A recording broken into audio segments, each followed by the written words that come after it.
On today's Newsmakers, an actor finds Jesus, Deace joins the show, and real-life miracles, that and more coming up.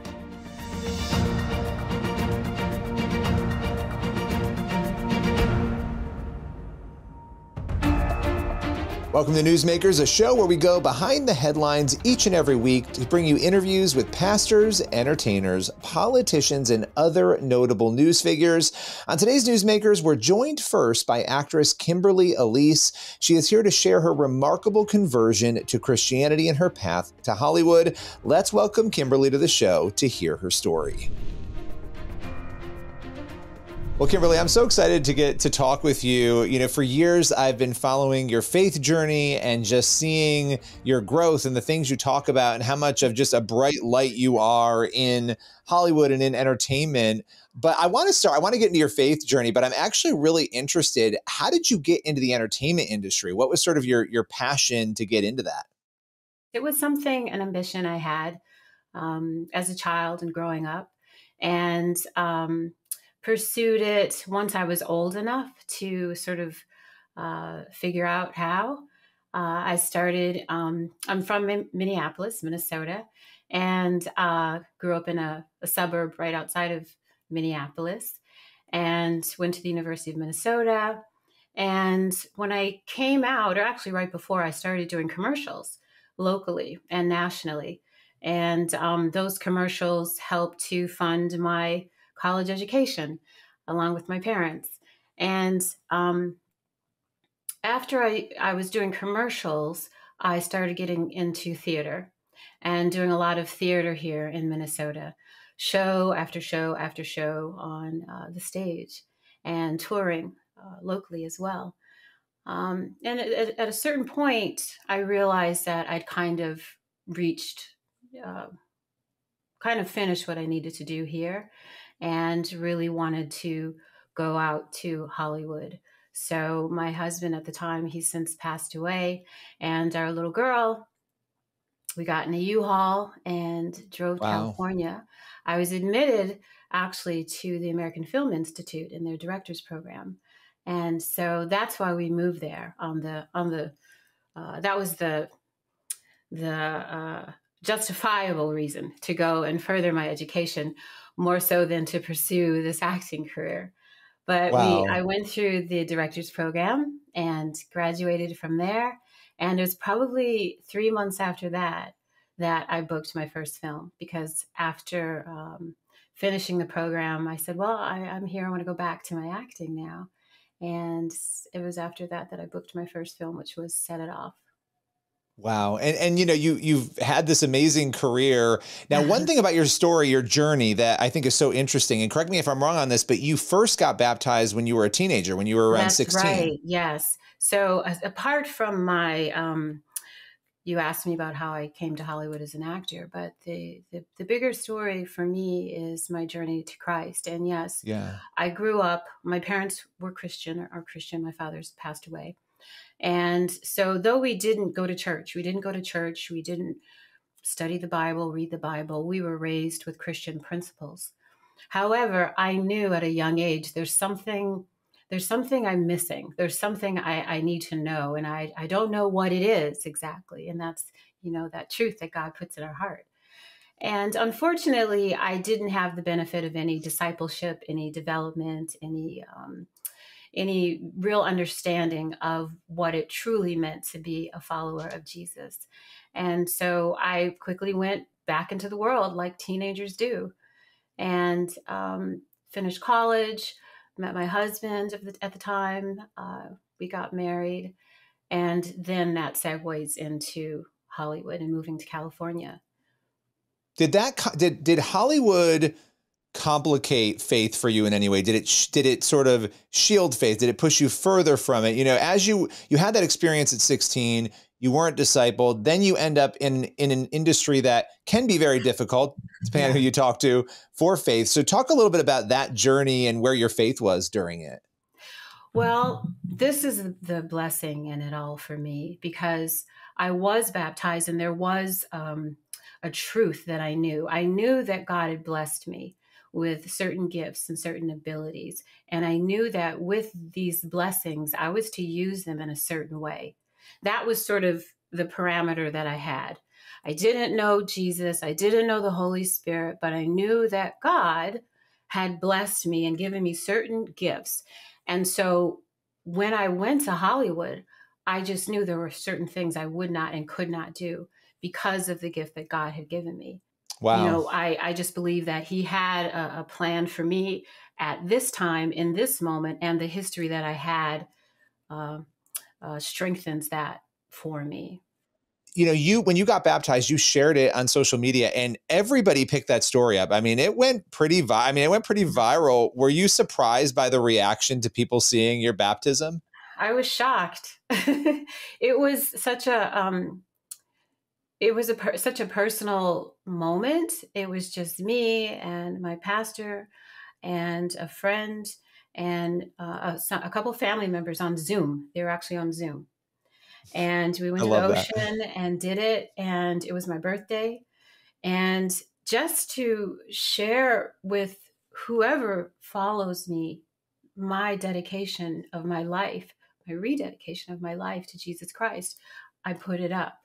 And I was blown away by the reception, but that's God. He creates the increase, and he wanted people to see it, and perhaps some were moved to seek him. Oh, they certainly were. They certainly were. I'm sure of that. That's such a blessing, because there is no other point to any of this than to point to Jesus. And all of that I do, all that I'm doing on social media, it took a sort of a time for me to figure out, how does the Lord want me to use the gifts that he's given me to glorify him and point people to him? And those pieces have been coming together, and it's really wonderful and exciting. And I'd love to tell you about some of the things that I'm doing that point to Jesus, and I encourage people to check out. I love that, and I so appreciate you joining us today. Thank you, Billy. It's been wonderful chatting with you. What a powerful journey, truly incredible. Next up, radio host Steve Deace joins us to talk all about faith, politics, and to offer a bit of a warning to Americans. We'll be right back with more Newsmakers and to hear from Steve in just a moment.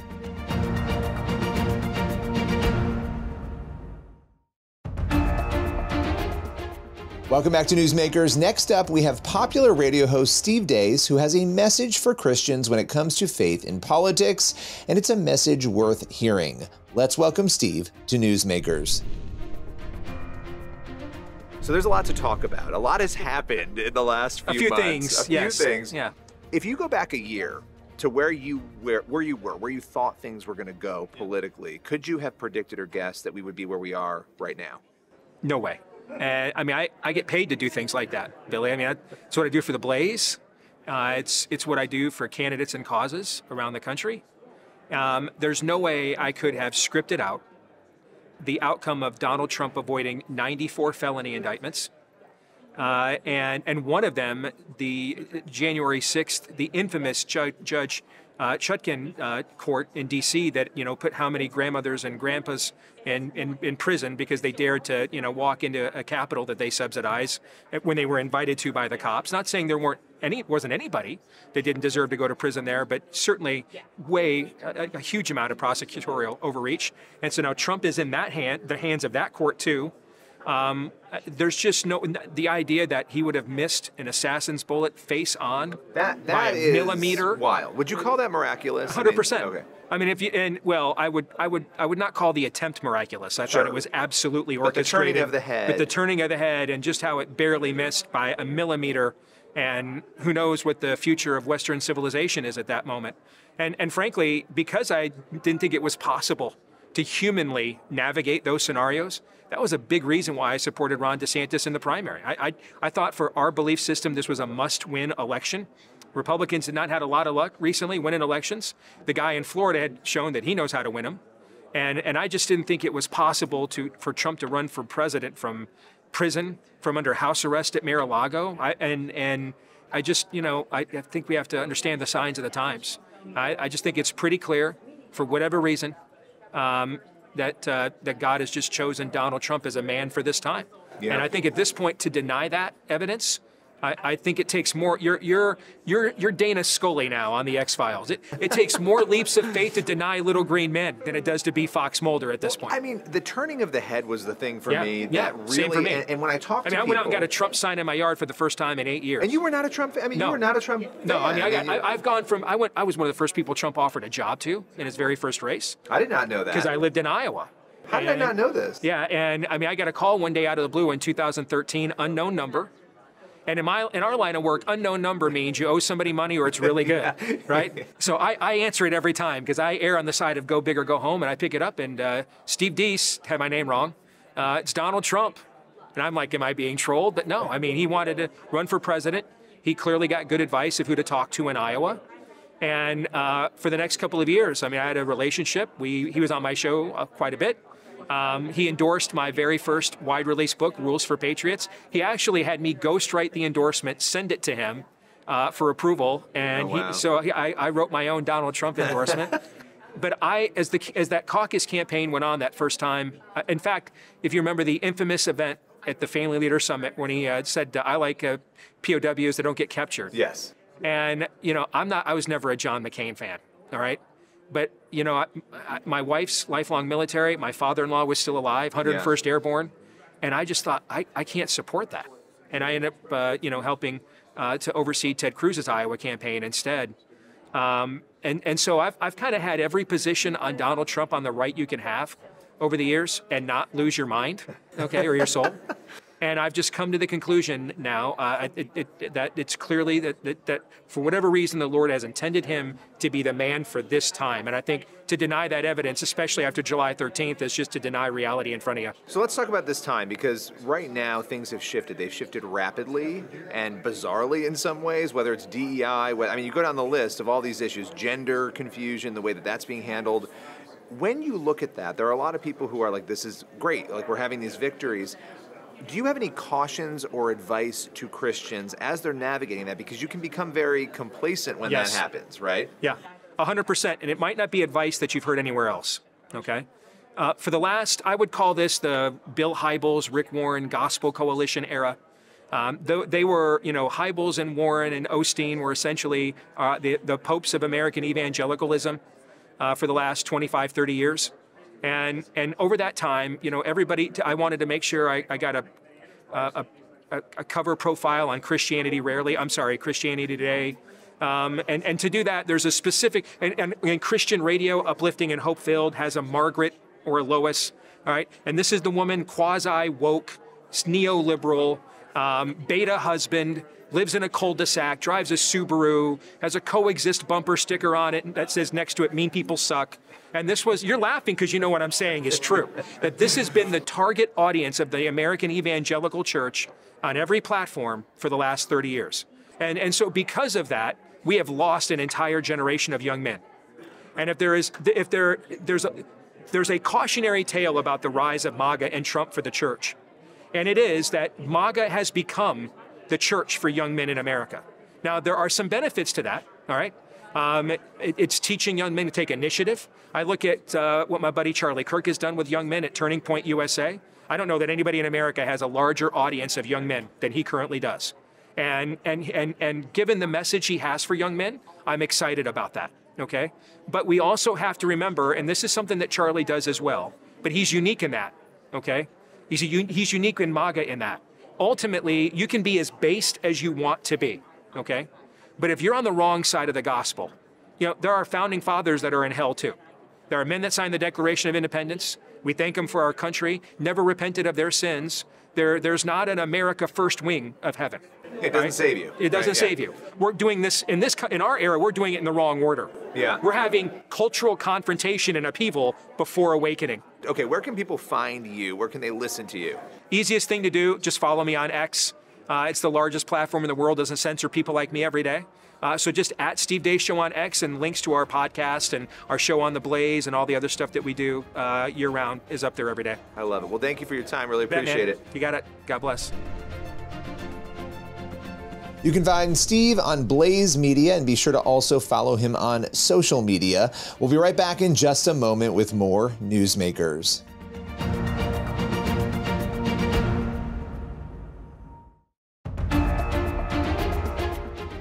Welcome back to Newsmakers on the CBN News Channel. For our final segment, we have Pastor Mike Signorelli. He's joining us to talk all about miracles, deliverance, and so much more. Let's welcome Mike to Newsmakers. Mike Signorelli, as always, we've got a million things to talk about because culture right now is in an incredibly interesting place. So I want to start there. What is your current diagnosis of the culture spiritually? Yeah, people are open like never before. So I pastor a multi-site national church, and I have medical professionals coming to me saying, Pastor, I cannot believe it, but they're doing Reiki healing sessions in secular New York hospitals right now.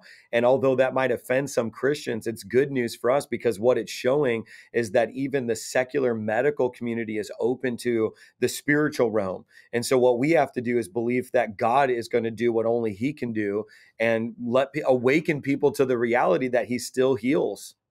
Yeah, no, that's really interesting, right? Because there's also data showing that young people are using crystals and they're doing all these things. And yeah, it's terrifying on the surface that they're going into all these occultic arenas, but at the same time, it shows what you just said, that they're open to something spiritual. So the call then to the church is like, what are you going to do about it, right? Like there's interest. They're not atheists. They're not saying they don't believe. They actually believe there's a power somewhere else. So how do you latch onto that and bring them over to the truth, right?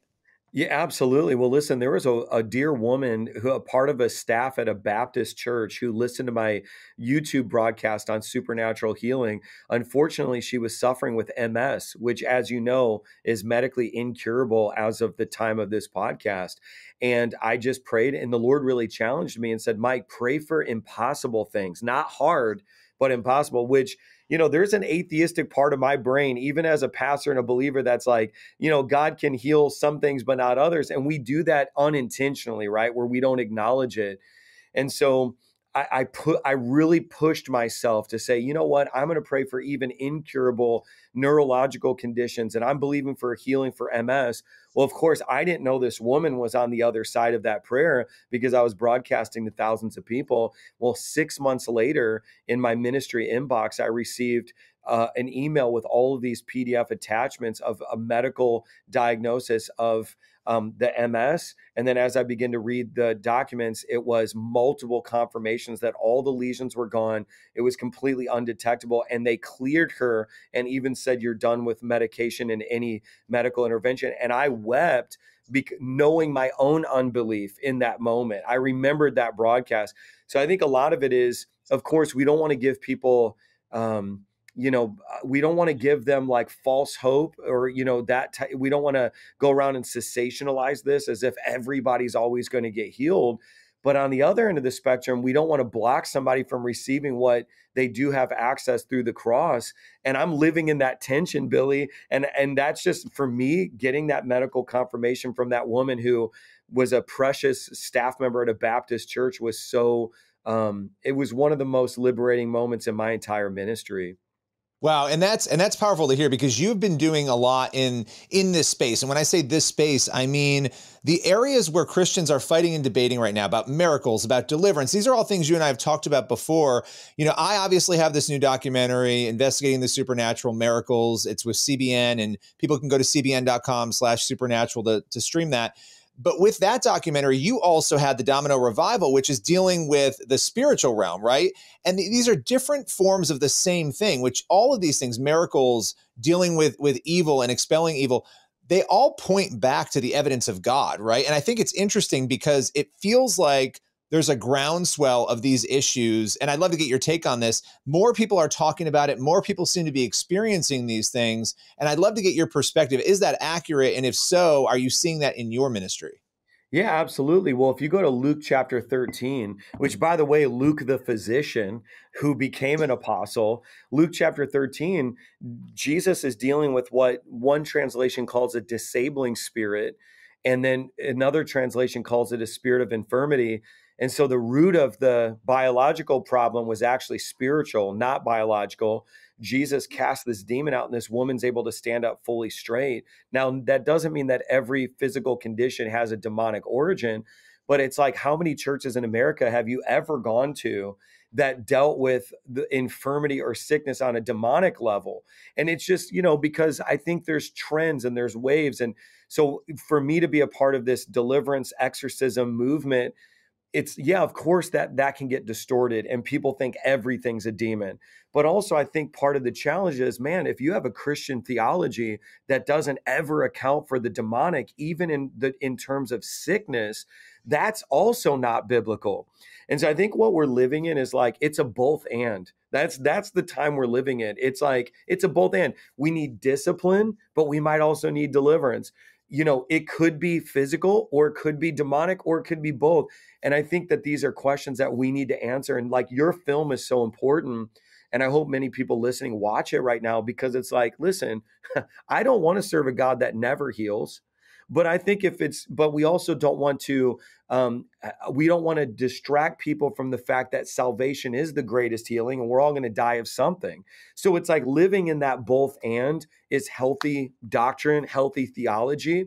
And I think what me and you have been fighting, and I don't want to speak on your behalf, but is this idea of extremes, where either nothing can be demonic and it's only Christian disciplines that we need, but the other end of the extreme where everything's a demon. And the same thing with healing. And that's what I've been exploring. That's what my film is about. And we talk about that. We show it. I think that's what your film's about as well. But God is doing something, and it's a really exciting time. Well, Mike, as always, it was great talking with you today. Thanks for your time. Come on, let's do it again.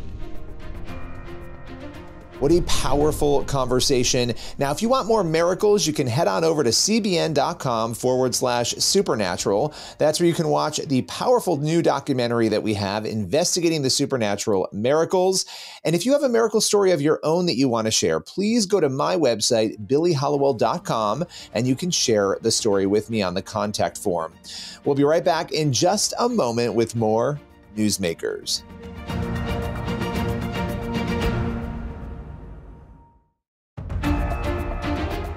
That's all for Newsmakers. Thank you for watching, and be sure to head on over to the CBN News YouTube channel. That's where you'll find the full interviews that you saw on today's episode and so much more content. As for this show, we'll see you again next week.